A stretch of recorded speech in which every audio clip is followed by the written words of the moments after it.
आपको आज शुक्रगुजार हूं कि आपने मुझे इस चर्चा में हिस्सा लेने का मौका दिया। क्योंकि मेरे पास वक्त कम है, मैं केवल डेटा के बारे में बात करूंगा। जी, आपके समय है ये 4 मिनट, 4 मिनट्स। राजनीतिक चर्चा है और इसमें जो सच्चाई है वो इस सदन में आने नहीं वाली। आप पूछते रहेंगे, वो जवाब नहीं कभी देने वाले, तो इस बात को छोड़ दीजिए आप। पहलगाम और सिंदूर की चर्चा क्यों हो रही है? इसलिए हो रही है कि ऐसा हादसा पहलगाम में दोबारा न हो, इसीलिए हो रही है। और सिंदूर की कि भाई क्या हमारे पास इतनी शक्ति है कि पाकिस्तान हम ध्वस्त कर सकते हैं, इसीलिए बहस हो रही है। तो मैं आपको कुछ आंकड़े देना चाहता हूं। नड्डा साहब बैठे हुए हैं यहां। अक्टूबर 2024 में air chief marshal Amarpreet Singh addressed the Indian Air Force declining squadron strength, which had reached 31 squadrons, the lowest since 1965. Lowest since 1965. The Indian Air Force is currently operating with 31 squadrons, the lowest count since 65 when India was engaged in a war with Pakistan. We are committed to fighting with whatever we have. This is the state of the Air Force. We are committed to fighting with whatever we have while prioritizing the maintenance of current assets and ensuring personnel are properly trained. This is his concern in 2024. फिर क्या हुआ? आपने Indian Air Chief again said, at the moment we are very badly off. I'm not saying this. At the moment we are very badly off in terms of numbers. And the numbers that have been promised are also coming in very slow time, making a case for boosting production rate of fighters. He said that an in-house study conducted by IAF showed that it must induct 2 fighter squadrons every year to cater to the numbers needed. The existing have fleets which will be phased out. Now, what is that existing fleet that is being phased out? Your MiG-21 being phased out.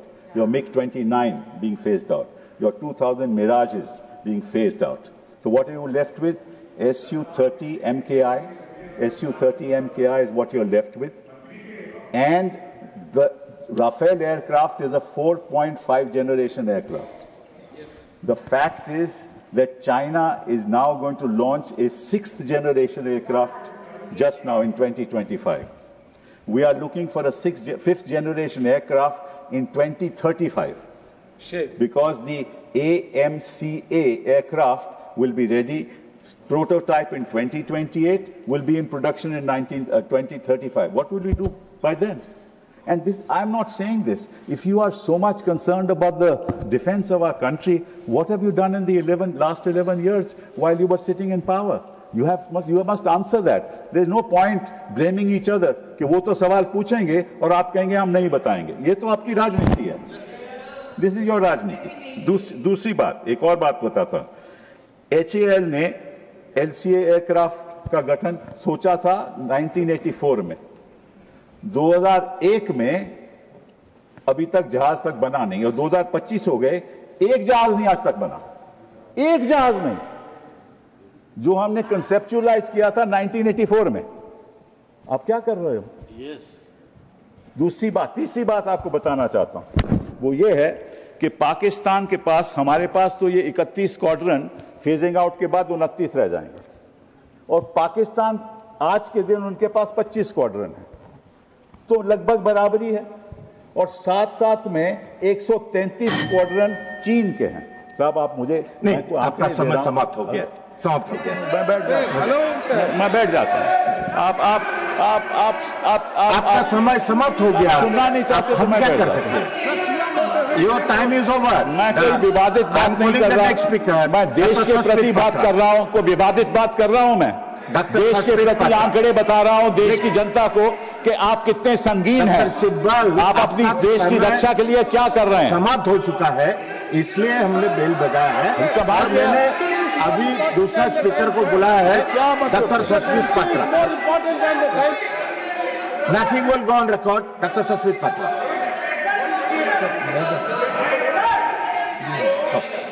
Sorry doctor Medha Vishwam Kulkarni. Medha जी।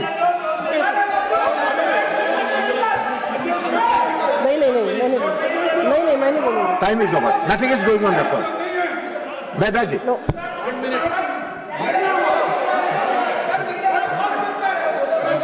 पहले से समय कम है, मैं ऐसे भीड़ में नहीं बोलूंगी। उसको नहीं मिलेगा। that's 1 minute. I am giving you 2 minutes. Please complete in 2 minutes.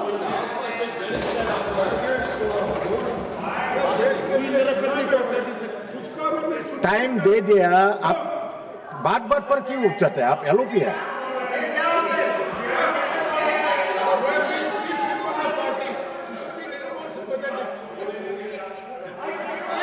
Mic, ये तो हो गई हमारी प्रेपरेशन की बात कि हमारे पास इतना साधन नहीं है कि हम पाकिस्तान को ध्वस्त कर दें। और हम लड़ाई केवल पाकिस्तान से नहीं लड़ रहे, पाकिस्तान और चीन एक साथ है। वो सारी टेक्नोलॉजी चीन पाकिस्तान को दे रहा है, स्पेशली कि उनके पास तो स्टेल्थ एयरक्राफ्ट्स हैं। हमारा ये जो राफेल है, it is a half stealth aircraft. It has got avionics but is only got half, it's got half stealth characteristics. बात तो है। अब बात आए हम सिंदूर ऑपरेशन पहलगाम की। जब पहलगाम में 26 लोग की मृत्यु हुई तो ऑब्वियसली टेररिस्ट 400 किलोमीटर अंदर आए थे और उनके पास AK-47 थे और बाकी भी औजार उनके पास थे, मॉडर्न थे। तो किसी को पता नहीं चला, किसी को पता नहीं चला कि 400 किलोमीटर अंदर आके उन्होंने 26 लोगों की हत्या की। पहली बात ये। और वो 1 किलोमीटर थे हमारे स्टेशन, एयर मिलिट्री स्टेशन में, ओनली 1 किलोमीटर अवे। पहली बात ये। दूसरी बात, 8 अप्रैल को गृह मंत्री जी जम्मू कश्मीर गए। वहां उन्होंने लेफ्टिनेंट गवर्नर सिन्हा साहब के साथ मीटिंग की। मीटिंग में उन्होंने कहा कि भाई हमारी व्यवस्था इंटेलिजेंस की क्या है बताइए हमें, और सिक्योरिटी क्या है बताइए हमें। 22 अप्रैल को यह हादसा हो गया और उसकी वजह यह है कि आपने उमर अब्दुल्ला को उस मीटिंग में बुलाया ही नहीं। अगर आप लीडरशिप को, एक मिनट लीडर, अरे मुझे बोलने तो दीजिए। अब ये देखो सर, मुझे अगर मुझे बोलिए, आप बोलिए। हाँ, मैं यही कह रहा हूं नहीं कर रहा है, आप बोलिए। इंफॉर्मेशन कहां से आती है? इंफॉर्मेशन जनता से आती है। अगर कोई हादसा होने वाला हो, कोई माइक ही बंद कर देते हैं। आप बोलिए, आप बोलिए। मैं और इंफॉर्मेशन कहां आती है कि टेररिस्ट एक्टिविटी होने वाली है? जनता से आती है। जनता कौन है? वहां जम्मू कश्मीर की जनता है।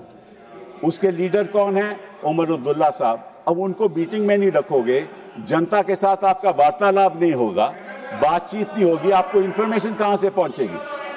इंफॉर्मेशन नहीं पहुंचेगी। और नड्डा साहब एक और बात, प्लीज डोंट इंटरप्ट। नड्डा साहब एक और बात बता दूं, आप 2014 में यूपीए सरकार चली गई। 2014 के बाद 16, 17, 18, 19, 20 जितनी मृत्यु सिविलियंस और सिक्योरिटी पर्सनल की हुई वो 2014 से कहीं ज्यादा थी। धन्यवाद, कहीं ज्यादा थी। धन्यवाद। मतलब क्या हुआ? धन्यवाद। 370 धन्यवाद डॉक्टर। आपने सब कुछ कर दिया। आपने वादा किया कि यहाँ को टेररिज्म खत्म हो गया है, वो सारा शिफ्ट हो गया जम्मू में। और आपने 1 लाख 80,000 जो मेहता जी बोलेगा आर्मी के लोग कम कर दिए।